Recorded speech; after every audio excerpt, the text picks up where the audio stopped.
أن يكون هناك خلل أمني، أحمد لكن عدم وجود الأمن في الغرف الأمنية في هذه المناطق أوجد الخلل الأمني. دعني أسألك في مجال اختصاصك، أنت رئيس الوحدة التنفيذية لمخيمات النازحين، هل عجزت الحكومة حتى عن التعامل مع المضاعفات الإنسانية والاجتماعية لما بعد الانتفاضة؟ الحكومة تبذل جهد في هذا الجانب وتحاول أن تخفف من مهانة النازحين، ولكن نحن نعرف أن الأعداد كبيرة جدا.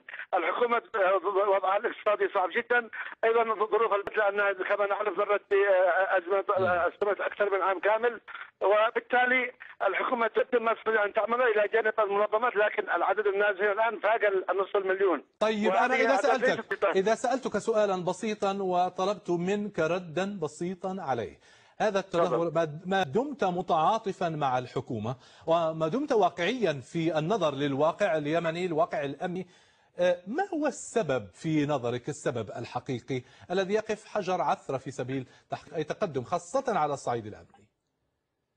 الحقيقة لا نقصد أقول لا يوجد أي تقدم، هناك تقدم وهناك إجراءات تمت في لتطبيق المبادرة الخليجية. نعم. لكن ليست بالشكل الكافي.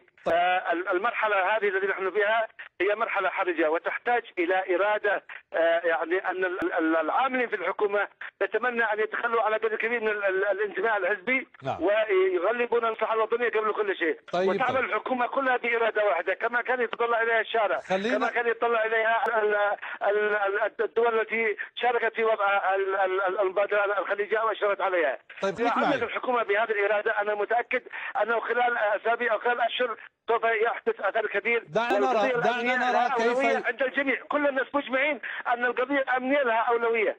خلينا نشوف إذا اليمنيين متفقين معك في هذا التحليل أو التقييم لعمل الحكومة. عبد العزيز المعرس مواطن يمني من السعودية. عبد العزيز، ما رأيك فيما سمعته من كلام وزيرة شؤون حقوق الإنسان وفي رأي أحمد الكحلاني أيضا؟ شكرا أخي ممدوح وحي ضيوفك الكرام. أهلين. أسباب التدهور الأمني في اليمن هو أولا شيء الانقسام في الجيش والمؤسسة العسكرية المستمرة من بداية الأزمة اليمنية. نعم. وأداء ضعف الأجهزة الأمنية وغياب الدور المناط بها في كثير من القضايا الأمنية. ثانيا وجود أطراف لا تريد التسوية السياسية لليمن، لأن ذلك يؤثر على مصالحها الشخصية في اليمن.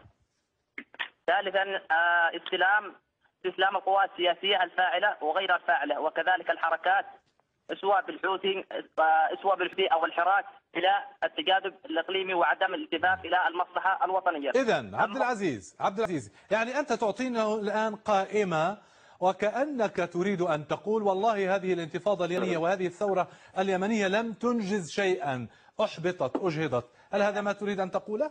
نعم سيدي، نعم هذا بالضبط. أما بالرد على الأستاذ الوزير حورية منشور لصحة ما ذكرته إن هناك تمرد للحرس الجمهوري بعد قرارات الرئيس هادي، وصلنا خبر عاجل وأنا معكم على الخط، لا يوجد أي تمرد في أبيان، وأن هذا من الحملة الإعلامية المسعور الذي يوجهها المشترك ضد أفراد الحرس الجمهوري. نعم.